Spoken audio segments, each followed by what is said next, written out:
Welcome back. మారు పేర్లతో తప్పించి తిరుగుతున్న బిట్టి మొహంతి అలియాస్ రాఘవ్ రాజన్ ను రాజస్థాన్ పోలీసుల కస్టడీకి అప్పగించారు కేరళ పోలీసులు. 10 రోజుల పాటు రాజస్థాన్లో ఇతనిపై విచారణ కొనసాగనుంది. మరోవైపు బట్టి మొహంతి మారువేషాలపై కేరళ పోలీసులు ఆరా తీస్తున్నారు.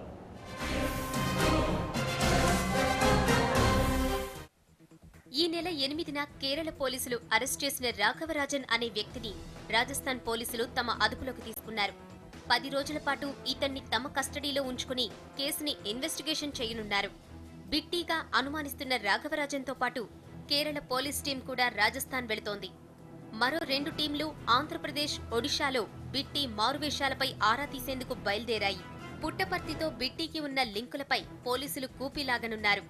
బిట్టి ఎక్కడెక్కడున్నాడు, నకిలీ సర్టిఫికెట్లు ఎలా సంపాదించాడు, బిట్టీకి ఎవరెవరు సహకరించారనే విషయంపై విచారణ జరుపుతున్నారు. రాఘవరాజన్ గా చెప్పుకుంటున్న బిట్టి మొహంతిని రాజస్థాన్ పోలీస్ అధికారి ఒకరు గుర్తుపట్టినట్లు తెలుస్తోంది. 2006 నవంబర్లో బిట్టి రాజస్థాన్ జైలు నుంచి పెరోల్పై విడుదలై తప్పించుకు తిరుగుతున్నాడు. అప్పట్నుంచి ఇప్పటి వరకు పోలీసుల కళ్లుగప్పి ఆంధ్రప్రదేశ్, ఒడిశాలో నివాసం ఉన్న బిట్టి ఫైనల్ గా కేరళలో రాఘవరాజన్ అనే పేరుతో బ్యాంకు ఉద్యోగిగా సెటిల్ అయినట్లు అనుమానాలున్నాయి. సహోద్యోగి ఫిర్యాదుతో నిఘా పెట్టిన కేరళ పోలీసులు రాఘవరాజన్ ను ఈ నెల 8న అదుపులోకి తీసుకున్నారు.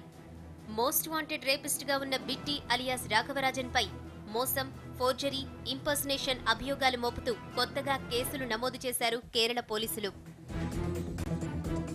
2006లో జర్మనీ యువతి రేప్ కేసులో బిట్టి మొహంతికి 7 ఏళ్ల జైలు శిక్ష పడింది.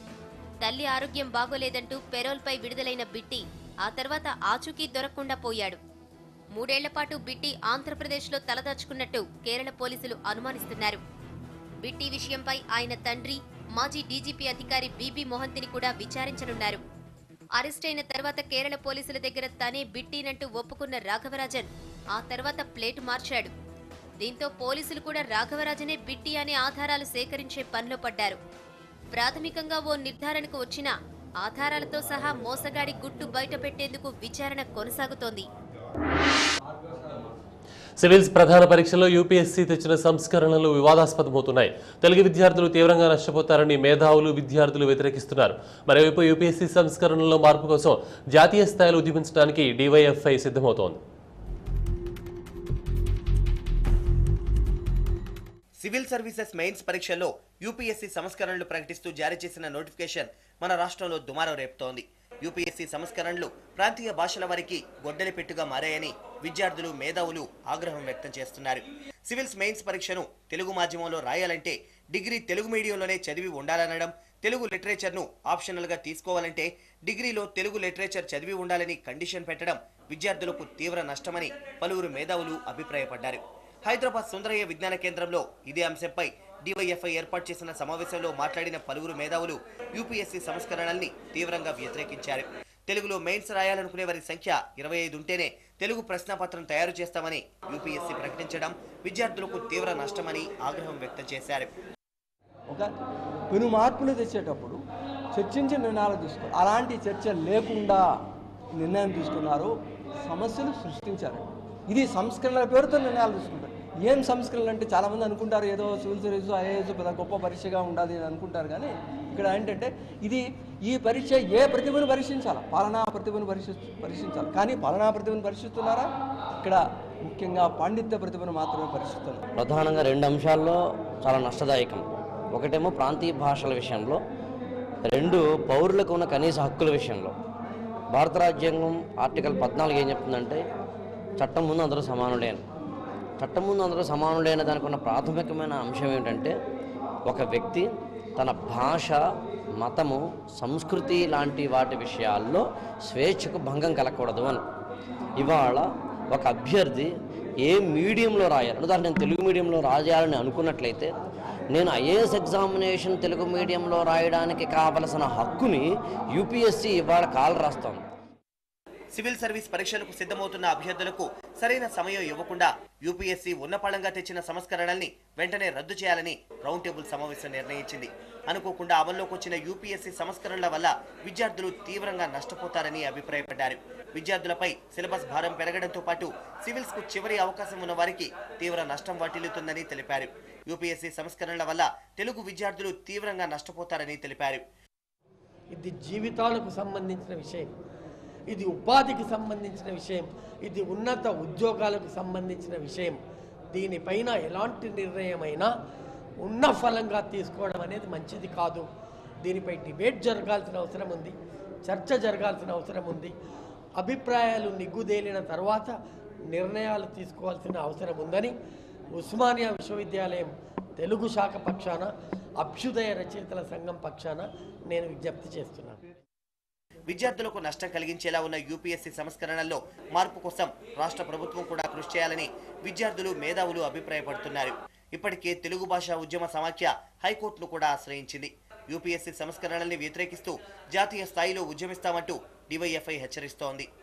రాష్ట్ర ప్రభుత్వం ఇప్పటిదాకా 4 రోజుల ఉద్యమం జరుగుతున్నప్పుడు కూడా నిమ్మకు నీరెత్తినట్టు ఊరుకోవడాన్ని తెలుగు భాషోద్యమ సమాఖ్య ఖండిస్తోంది. వెంటనే ముఖ్యమంత్రి గారు ఈ విషయంలో జోక్యం చేసుకొని కేంద్ర ప్రభుత్వాన్ని కదిలించి వారికి చెప్పాల్సినటువంటి అవసరం ఉంది. ఈ విషయంలో అలక్ష్యం చేయడం, ఇటీవల చేసిన ప్రపంచ తెలుగు సభల పేరుతో నానా హడావిడి చేసినటువంటి రాష్ట్ర ప్రభుత్వం ఇవాళ తెలుగుకి ఎంత అన్యాయం జరుగుతుంటే, తెలుగు ప్రజలకు ఎంత అన్యాయం జరుగుతుంటే నిమ్మకు నీరెత్తినట్టు ఊరుకోవడం అనేది చాలా సహించడానికి విషయం. దీన్ని తెలుగు భాషోద్యమ సమాఖ్య తీవ్రంగా ఖండిస్తోంది. ప్రిలిమినరీ స్థాయిలోనే ఇప్పటికే సీసాట్ పేరుతో అనేక మంది విద్యార్థులను, తెలుగు విద్యార్థుల్ని దూరం చేసే పద్ధతుల్లో యూపీఎస్సీ సంస్కరణలు ఉన్నాయి. కాబట్టి ఈ సంస్కరణలకు వ్యతిరేకంగా ఈ విద్యా డివిజన్ సంఘాలు అందరం కలిపి ఐక్యంగా ఇప్పటికే ఒక రౌండ్ టేబుల్ పెట్టాం. ఖచ్చితంగా ప్రభుత్వానికి విన్నవిస్తాం. అదేవిధంగా పార్లమెంట్ సభ్యులు, ప్రతిపక్ష నాయకులు, తెలుగుదేశం, కాంగ్రెస్, బీజేపీ అన్ని పార్టీలకు కూడా వినతి పత్రాలు ఇచ్చి రాబోయే కాలంలో ఖచ్చితంగా దీనిపైన ఉద్యమిస్తాం. కేంద్ర స్థాయిలో కూడా మా అఖిల భారత అధ్యక్షులు సహకారంతో, పార్లమెంట్ సభ్యులు ఆయన సహకారంతో ఢిల్లీలో కూడా ఆందోళన చేస్తామని సందర్భంగా ప్రభుత్వాన్ని హెచ్చరిస్తున్నాం. ఇటు యూపీఎస్సీ సంస్కరణలు వివాదాస్పదమవుతున్న నేపథ్యంలో పరీక్షలకు సిద్ధమవుతున్న అభ్యర్థుల గుండెలు గుబేలుమంటున్నాయి. ప్రభుత్వం స్పందించే తీరుపైనే పరీక్షలు ఆధారపడి ఉంటాయని, సర్కార్ వెంటనే స్పందించాలని కోరుతున్నారు. ఊరుకు 4-5 బెల్ట్ షాపులున్న ఈ రోజుల్లో కూడా ఆ గ్రామం ఆదర్శంగా నిలిచింది. వైన్ షాప్ లేని ఊరుగా వార్తల్లో నిలిచింది. మందు వాసన కూడా గిట్టని ఆ గ్రామస్తులు చుక్క పేరెత్తే చుక్కలు చూపిస్తున్నారు. తాగిన వారికి భారీ మొత్తం ఫైన్ వేస్తున్నారు. ఇంతకీ దూబుగుంట స్ఫూర్తిని కొనసాగిస్తున్న ఆ ఊరు ఎక్కడ ఉంది? ఈ యువకుల ఆనందానికి అర్థం ఉంది. ఈ గ్రామస్తుల నడకలో విశ్వాసం ఉంది, నడతలో ఆదర్శం ఉంది. అంతేకాదు, ఈ గ్రామంలో చైతన్యం ఉంది.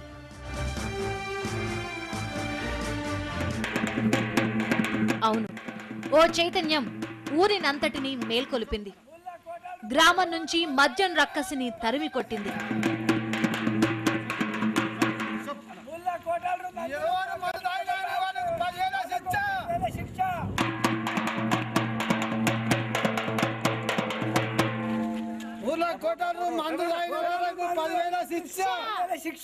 ఈ చాటింపు విన్నారుగా.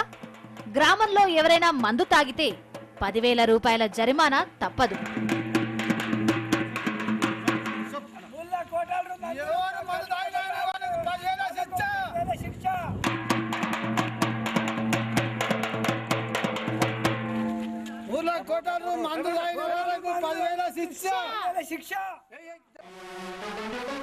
ఇది మహబూబ్ నగర్ జిల్లా బొమ్రాజ్పేట మండలం ఎన్కేపల్లి గ్రామం. ఇక్కడ ఎవరూ మద్యం తాగరు. ఆ మాటకొస్తే మద్యం దుకాణమే లేదు. బెల్ట్ షాపులను కూడా సరిహద్దుల నుంచి తరిమి కొట్టింది ఈ యువ చైతన్యం.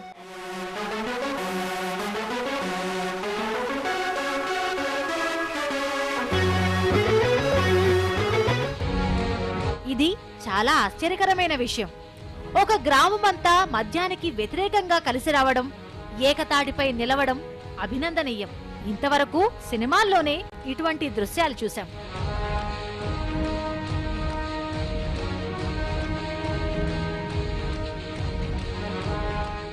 ఎన్కేపల్లిలో ఎవరూ మద్యం తాక్కూడదు, అమ్మడానికి వీల్లేదు. ఇది ఈ ఊరి కట్టుబాటు. దీనిని ఎవరైనా ధిక్కరిస్తే 10,000 రూపాయల జరిమానా కట్టాలి. మద్యం వాసన కూడా గ్రామానికి తగలబోనివ్వమని ఈ ప్రజలంతా శపథం చేశారు. మందు అమ్మినచో వారికి కఠిన చర్యలు తీసుకోవాల్సిందే కోరుతున్నాము. మందు అమ్మినచో వారికి కఠిన చర్యలు తీసుకోవాల్సిందే కోరుతున్నాము. అభివృద్ధిలో మారుమూలనున్న పాలమూరు జిల్లా మద్యం అమ్మకాల్లో మాత్రం రాష్ట్రంలోనే 4వ స్థానంలో ఉంది. గత ఏడాది జూలై నుంచి ఇంతవరకు 500 కోట్ల రూపాయలను తాగుడుకు తగలేశారు పాలమూరు ప్రజలు. దీన్ని బట్టే అర్థం చేసుకోవచ్చు మహబూబ్ నగర్ జిల్లాలో మద్యం అమ్మకాలు ఏ స్థాయిలో ఉన్నాయి? ప్రతి గ్రామంలో 4-5 బెల్ట్ షాపులు జిల్లాలో సర్వసాధారణం. ప్రతి ఊరిలో వందలాది మంది మద్యానికి బానిసలై జీవితాలను నాశనం చేసుకుంటున్నారు. ఈ పరిస్థితుల్లో కూడా ఎన్కేపల్లి గ్రామస్తులు ముందడుగు వేశారు. మద్యరహిత గ్రామంగా తమ ఊరిని తీర్చిదిద్దుకున్నారు. మద్యం సీసాలను విసిరికొట్టి లిక్కర్ వ్యాపారులకు సవాల్ విసిరారు. పాలమూరులోనే కాదు, యావత్ రాష్ట్రంలోనే ఆదర్శంగా నిలిచారు. సమాజంలో మార్పు వెనుక ఏదో ఒక కారణం ఉంటుంది. మనసుల్ని కదిలించిన అంశం ఉంటుంది. మరి పాలమూరు జిల్లాలోని ఎల్కేపల్లిలో ఏం జరిగింది? ఏ సంఘటన ప్రజలను సంఘటితం చేసింది? గ్రామస్తుల మద్యంపై యుద్ధం ప్రకటించడానికి ఏ కారణంగా నిలిచింది? ఇది ఎలా సాధ్యమైంది? ఈ గ్రామం మద్యం పీడను ఎలా వదిలించుకుంది? ఈ చైతన్యానికి ప్రేరణ ఏంటి?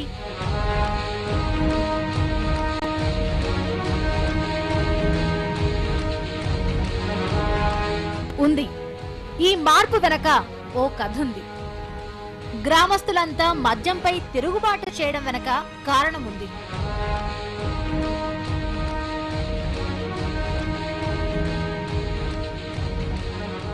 నాలుగు నెలల క్రితం వరకు కూడా ఎన్కేపల్లి గ్రామం రాష్ట్రంలో మరే ఊరికి మినహాయింపు కాదు. అందరివి రెక్కాడితే గాని డొక్కాడని బతుకులు.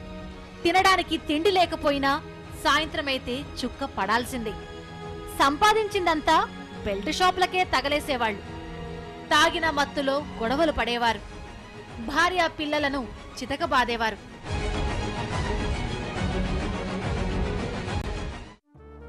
అయితే ఈ ఏడాది జనవరి 1న జరిగిన ఓ విషాద సంఘటన ఊరిని మార్చింది. ఎన్కేపల్లికి చెందిన నరసింహులు, పవన్ కుమార్ అనే ఇద్దరు యువకులు కొత్త సంవత్సరం రోజున రంగారెడ్డి జిల్లా తాండూరుకు వెళ్లారు. తిరుగు ప్రయాణంలో బాగా తాగారు. ఆ మత్తులో ప్రమాదానికి గురై చనిపోయారు. మిత్రుల మరణంతో ఈ గ్రామంలోని యువకులంతా చలించిపోయారు. ఆ క్షణం నుంచి మద్యంపై యుద్ధం ప్రకటించారు. గ్రామంలోని అందర్నీ ఏకం చేశారు. మరెవరూ మద్యం కారణంగా చనిపోకూడదని గ్రామంలో చైతన్యం తెచ్చారు.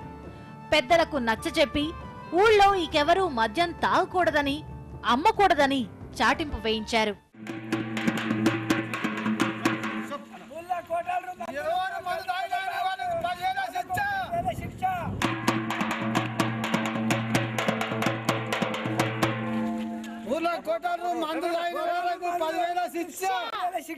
జనవరి 1 నాడు ఇద్దరు పిల్లలు మందు సేవించి యాక్సిడెంట్ లోపల ఇద్దరు మరణించారని, వాళ్ళ గురించి మేము చాలా బాధాకరంగా ఉండదని, మద్యం నిషేధించాలని చెప్పి మేమందరం కలిసికట్టుగా అన్ని మద్యం బంద్ చేయించి మద్యం బంద్ చేసిన తర్వాత ఇప్పుడు మా ఊరు ప్రశాంతంగా ఉంది.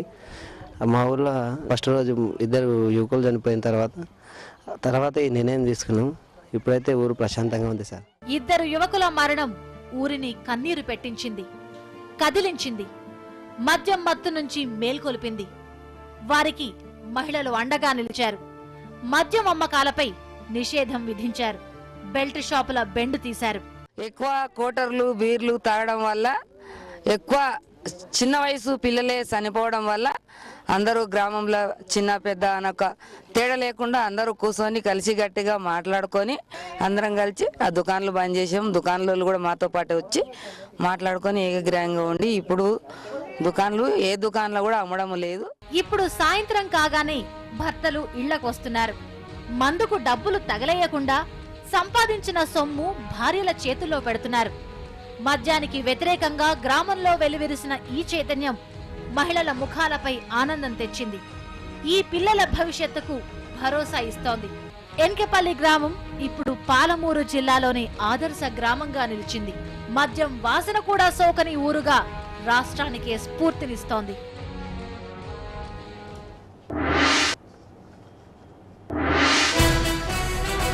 యూపీఏ పొత్తుపై విజయలక్ష్మి వివరణ, నాయకుల మాటలు విడ్డూరమంటూ ఆగ్రహం.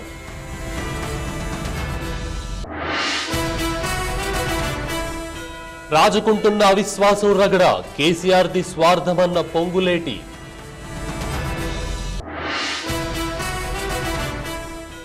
కృష్ణా జిల్లాలో వేడెక్కుతున్న రాజకీయాలు, ఎన్నికల్లో విజయం కోసం పార్టీల ఫీట్లు. వివాదంలో యూపీఎస్సీ సంస్కరణలు, ఉద్యమానికి విద్యార్థి సంఘాల సన్నాహాలు.